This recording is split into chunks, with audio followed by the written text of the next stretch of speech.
Hi, everyone. Welcome back to Mind of Minister, a podcast recorded here at the Seattle Betsuin Buddhist Temple, where we discuss questions or topics submitted by our listeners. My name is Jason Yokoyama, and I'm here with the star of our show, Reverend Katsu. Hi, everyone. I'm Reverend Katsu. Okay, so before we start this episode, I thought I'd mention something funny that I saw recently. So have you seen or know about what Shogun is? No, I haven't. So it's I guess here's my shameless plug. So there's a TV show on Hulu right now called Shogun. It's based off a book series, I believe. It's very good. I encourage you to watch it. But I was watching one of the episodes, and there was a funeral going on for one of the characters. And I was sort of paying attention, and then I noticed they started chanting Amida Kyo. And I said, oh, they're chanting the Amida Kyo. That's so great. And I looked at the screen, and it's Reverend Aoki from Vancouver Buddhist Temple, or the Bishop Aoki, Shosho Aoki.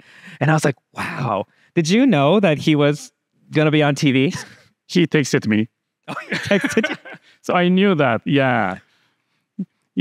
So, but I didn't watch. I was not watching the Shoguns. I didn't know when those scene was shown on the TV. But yeah, I knew that. Let's see if we can invite him on the podcast. We should. Yeah, let's invite him to come to invite this Minds of Ministers. Then yeah, he's a good friend of mine, so I can invite him. Perfect. He likes to drink too. Perfect. I just want to ask him about what it was like. I guess we'll answer questions, but I think my questions are going to be all about Shogun and not maybe so much Buddhism. But in terms of the questions that we're going to talk about today, so last time we talked about Jodo Shinshu, the school of Buddhism that we belong to. And so today I thought we'd continue talking about Jodo Shinshu by talking about Shinran Shonin, the founder of our school of Buddhism.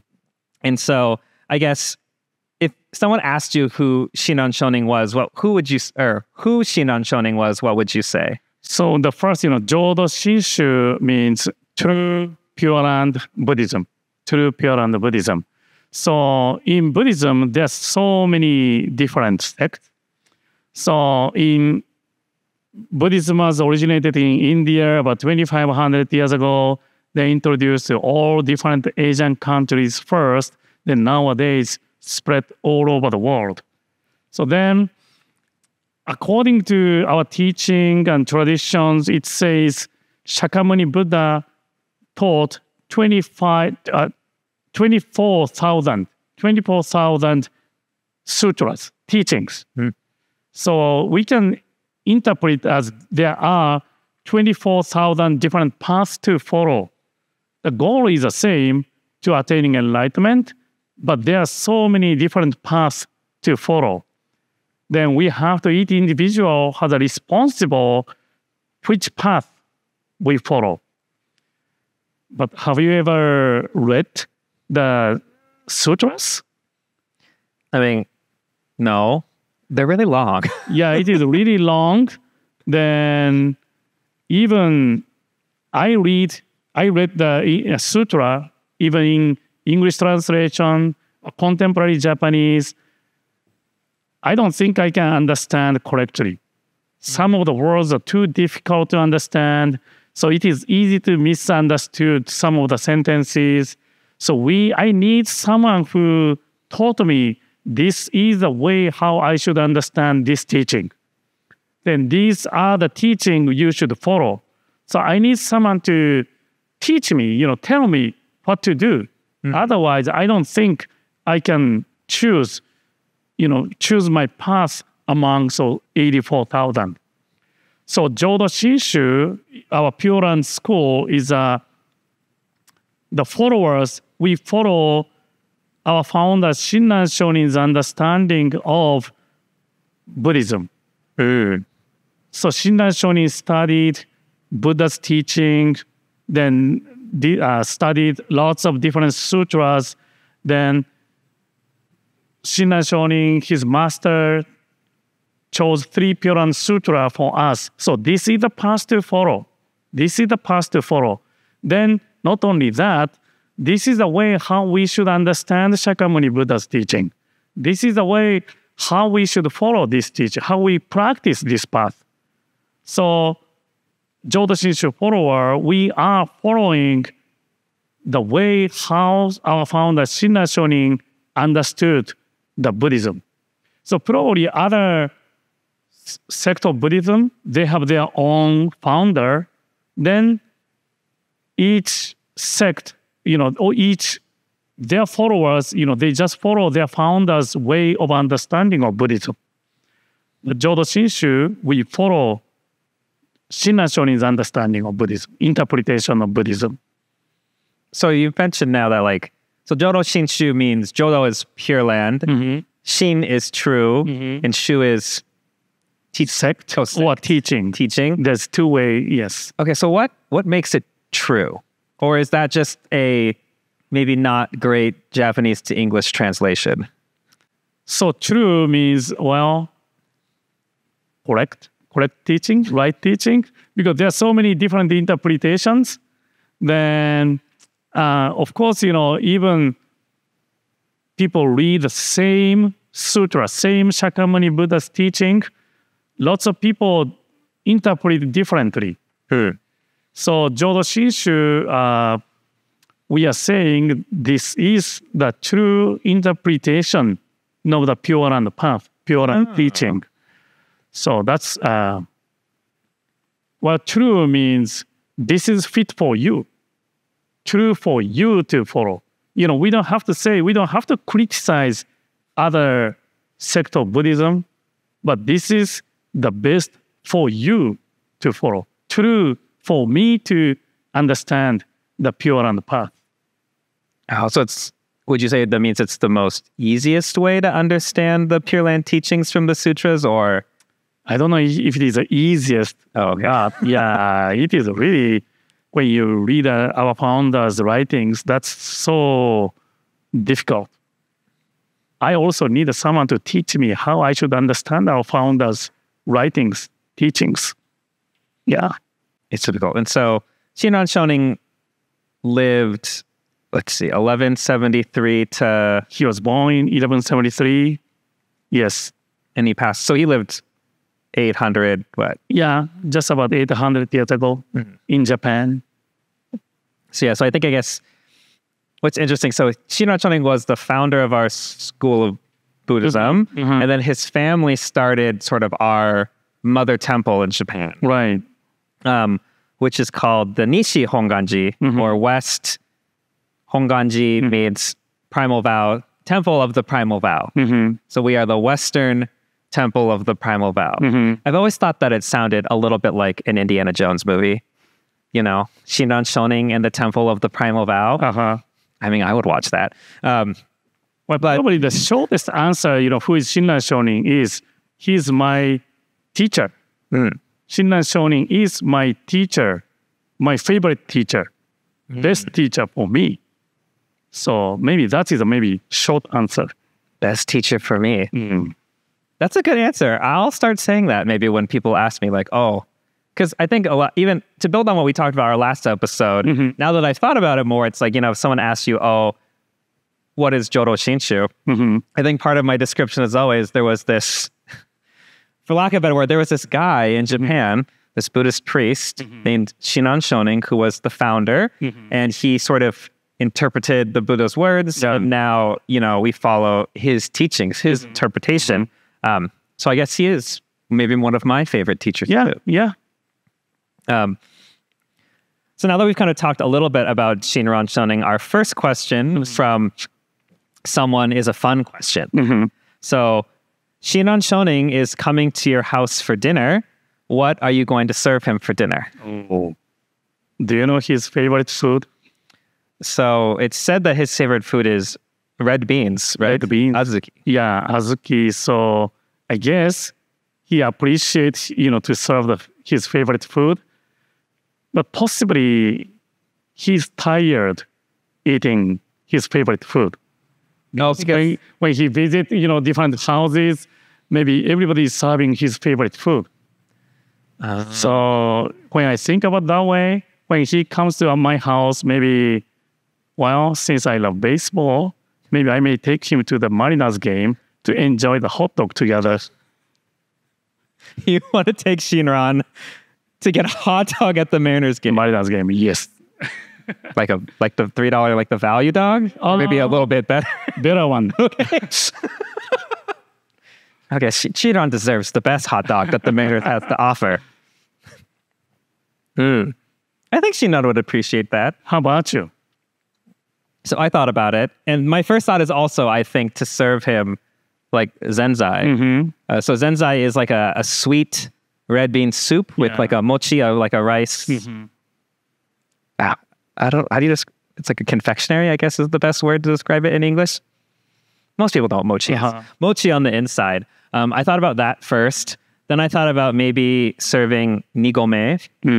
So nigome is like a Japanese root vegetable soup.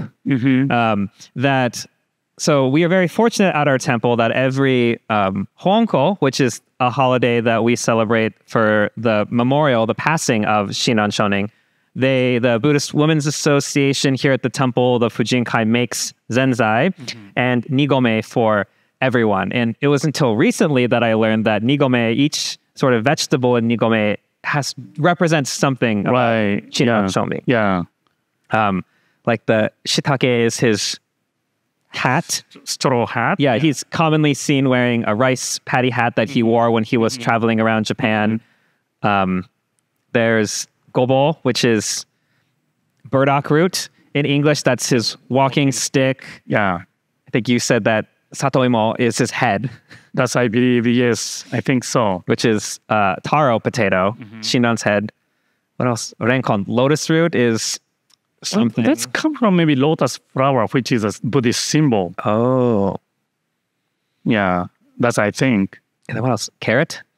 Carrot is his blood. Really? That's what it is? Because he was traveling all over the places. So he was using like a sandal type of shoes. So then walking long distance, so this part is cut, then the blood comes out. So that is the... I did not know that. Wow, okay. Is that? Oh, no, I think there's azuki in the... Yeah, azuki also is there. Then the tofu, age tofu. How do you call that? Usage. It's like a... deep fried. It's like a deep fried tofu skin, almost, I guess is the best way to describe it. Yeah, so that is our Buddhist robe, the yellowish color robe. So each ingredient has a meaning. Yes, just like you said. Yeah. So I thought about serving that to Shinran, but then I thought, you know what? I think Shinran would like a good steak dinner. Oh, yeah, maybe. Because I think we've talked about this like outside of this podcast, but there were no cows in Japan really around Shinran's time, right? Probably not. Or at least cows that were eaten. And so it's a new food.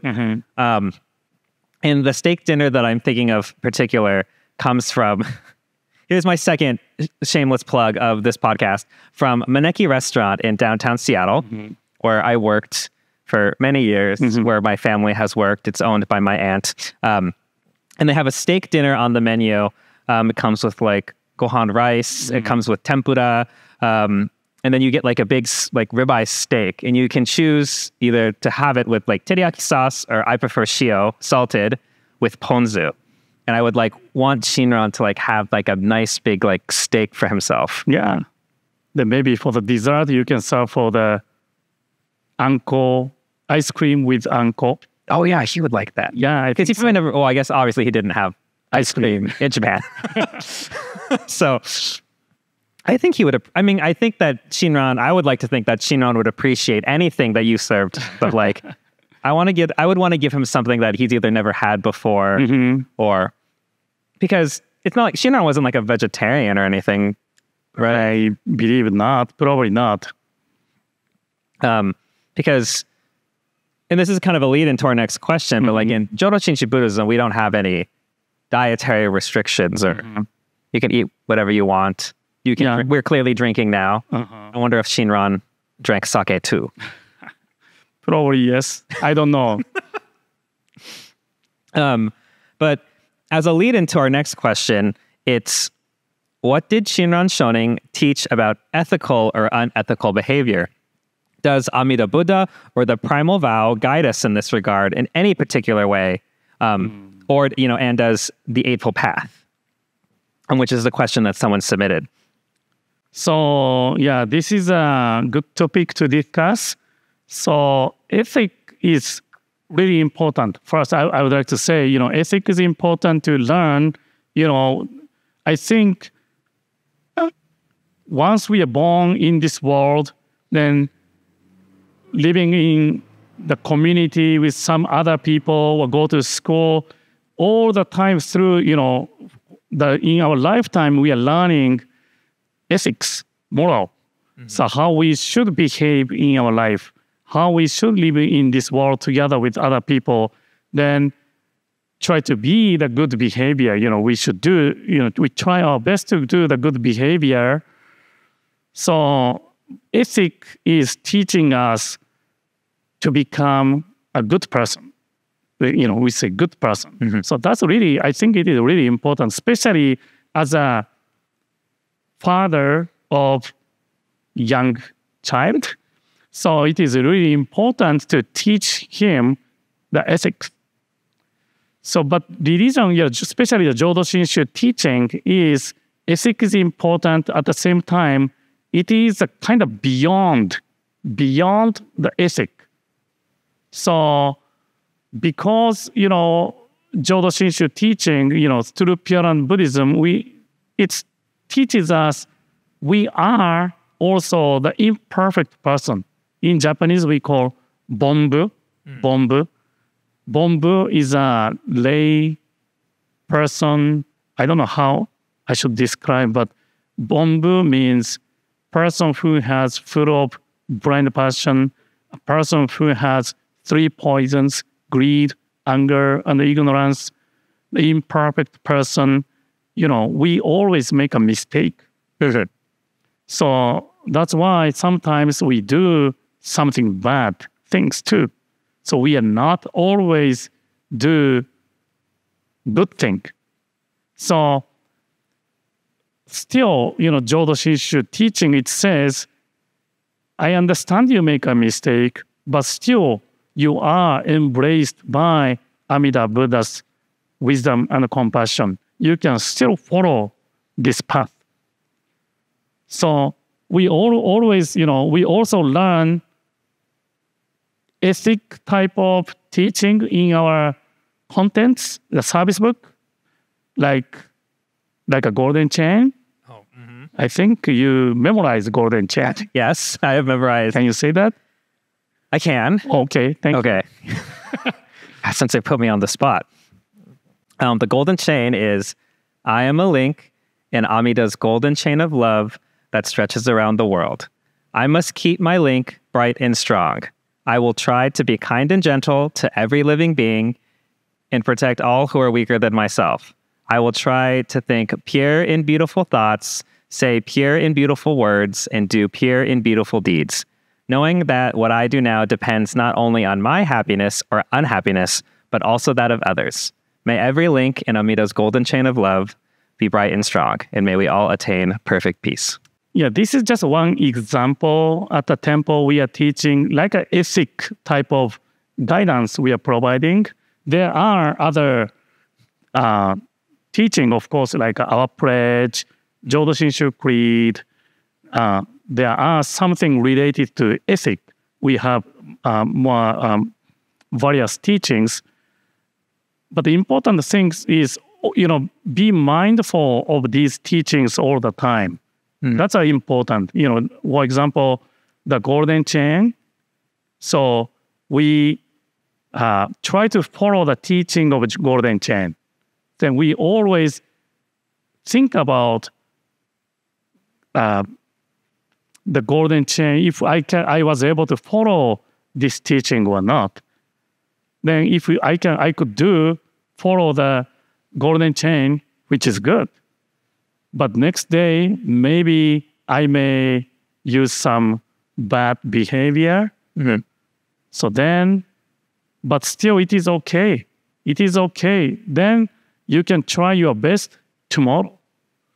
So using the golden chain or our pledge or other teachings as a mirror to reflect upon myself, then try to understand who I am. So I think that's a teaching of Jodo Shinshu. So the difference between Pure Land teaching Buddhism, Jodo Shinshu, and ethic is ethic teaches us how to become a good person. But the Jodo Shinshu, Shin Buddhism, teaches us who we are, who I am, what kind of person I am, what kind of nature I have, what kind of attachment I have. So try to understand who I am through these teachings. Maybe that is a difference between ethic and Shin Buddhism. And I think you make a good point, which is like, Jodo Shinshu is insurance. Things are okay. Right? In the Golden Chain, it says, I will try to be kind and gentle to everything. I will try, to say pure and beautiful words and do pure and beautiful deeds. And it's not like saying, I must, right? I have to do this. Because there's the understanding that it's okay if, you're not super great one day. Because we are this bonbu, these beings with blind passions, bonno, greed, anger, and ignorance. And the thing that comes to mind is, which I'm sure you've seen, the watashi butsu thing. So this is going to be hard to describe on podcast, but if you know Japanese kanji, there's a character that means I, which is watashi, which is, for people on YouTube, Alex will put it up on the screen, like here, so you can see. But if you take away 3 lines from this character, you end up with this character, which is Butsu, which means Buddha. And I remember the first time that I saw this, I was like, what? I was like amazed. It was like if you take I and remove the 3 poisons, greed, anger, stupidity, you get Buddha, Butsu. And I, like mouth on the floor, like dropped. And so now all of you know too. When you get rid of your bonno, you can become a Buddha. Yeah. But sort of like the second part of the question, I think also touches on Jodo Shinshu, which is, the primal vow, which is what we mentioned our temple is based off of. And that's basically that insurance that we have. So in a very sort of hand-wavy way to describe this, right, to become a Buddha, usually canonically that we read in sutras, you are like a bodhisattva, someone that has basically almost attained enlightenment. You make a bunch of vows and you study, you do all the hard practice, and then you become enlightened. So before Amida Buddha became Amida Buddha, Bodhisattva Dharmakara, he made 48 vows. And the 18th vow is known as the primal vow, which is stated as it reads, if, when I attain Buddhahood, sentient beings in the land of all 10 quarters, who sincerely and joyfully entrust themselves to me, desire to be born in my land, and call my name even 10 times, should not be born there, may I not attain perfect enlightenment. Excluded, however, are those who commit the 5 gravest offenses and abuse the right dharma. And so that in itself is the insurance, right? Like you can do whatever, you can try your best to see, you can try to be a good person. If you have an off day, it's still okay, right? You just need to entrust yourself to Amida Buddha, and the path is there for you. Yeah. So Jodo Shinshu, Shin Buddhism, well, probably Buddhism itself, Buddhism in general also probably the same, but wisdom and compassion is a key teaching of Buddhism and Shin Buddhism. So wisdom teaches us the reality of myself, who I am. Usually we are saying wisdom light. Wisdom light shows me who I am. So whenever we are listening to the teaching, through this teaching, we reflect upon myself, then try to understand who I am. When I am hearing, using the wisdom, Buddha's wisdom eyes to see myself, maybe I may see what I do not want to see. So some, not always a good part, I think everyone has some part, people do not want to see. Mhm. But because if I use just my eyes, probably I just try look away, that part. What wisdom is really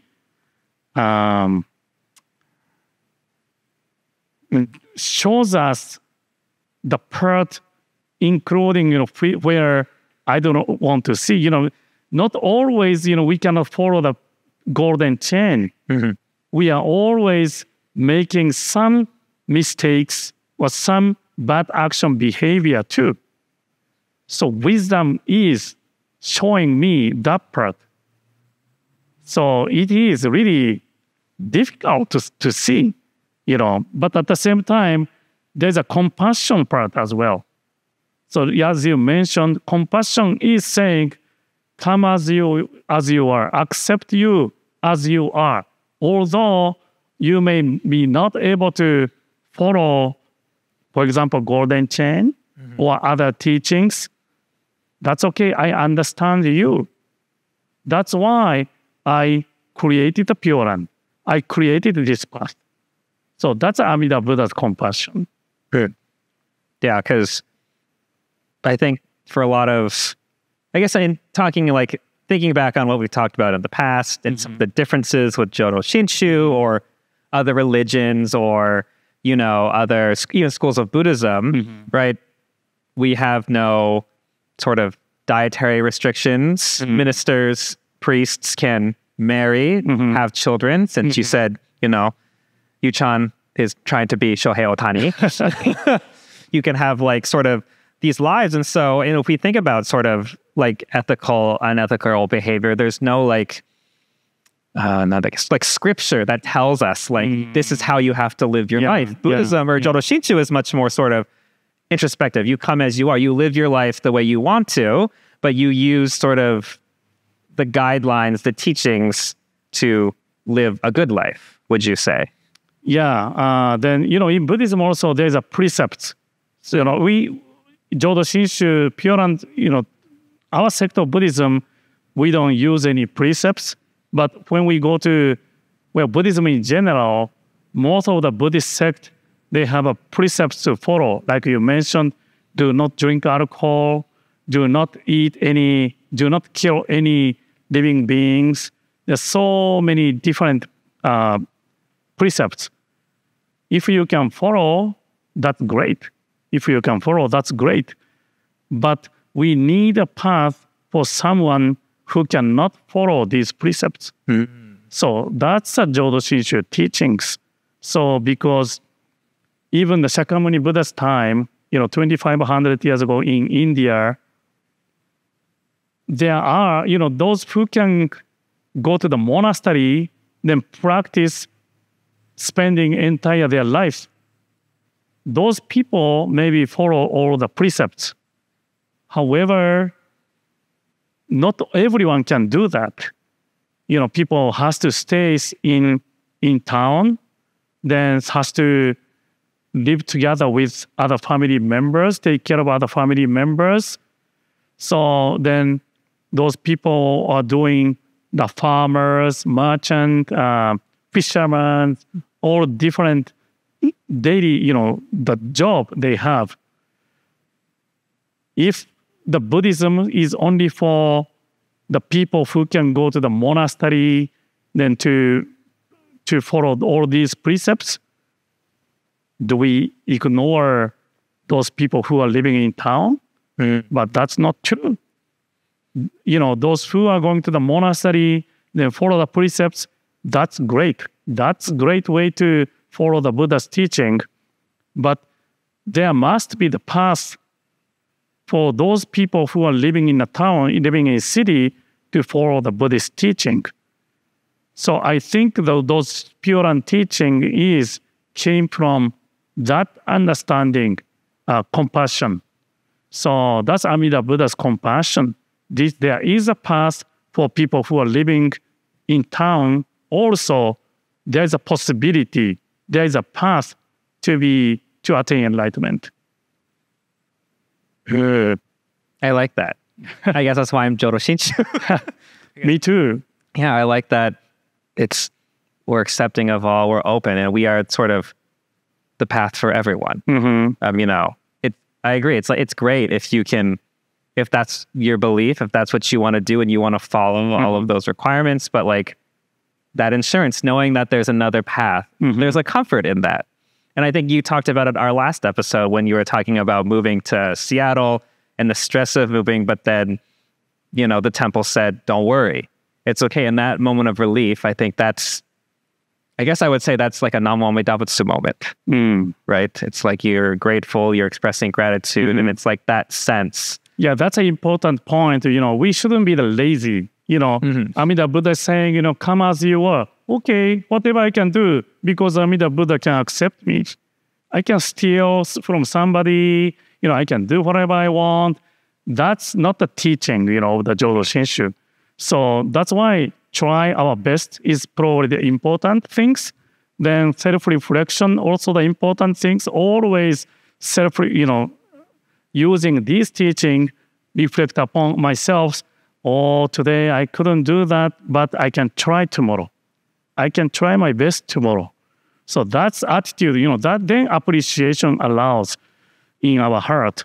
But if some people misunderstood, oh, Jodo Shinshu teaching, whatever you want, you can do. That's not true. Oh, whatever I want to drink, I can drink. So that's a little bit different. So, you know, always we have to reflect. That's why self-reflection is really important. Then what kind of behavior, what kind of life we are living, always reflecting upon myself. That's our practice.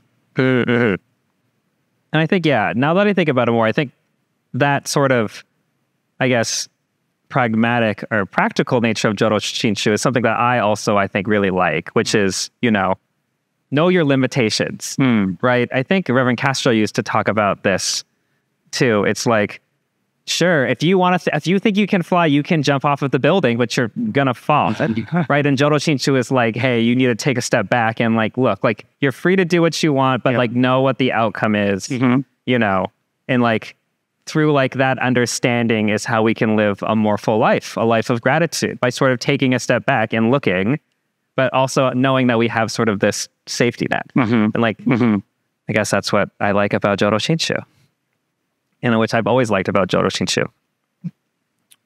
Well, I think we've talked a lot about this for today, so I think we'll wrap it up. Thank you, Sensei, for all of that talk. That was good. I really enjoyed talking more about Jodo Shinshu and learning. Thanks to our producer, Alex, for running our camera and sound, and thank you for all listening and turning in.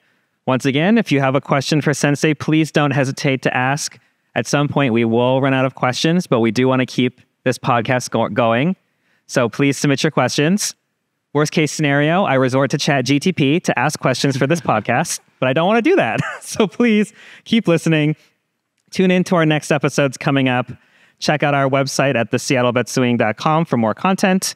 And once again, I'm Jason. I'm Reverend Katsu. And thank you for tuning in. Thank you.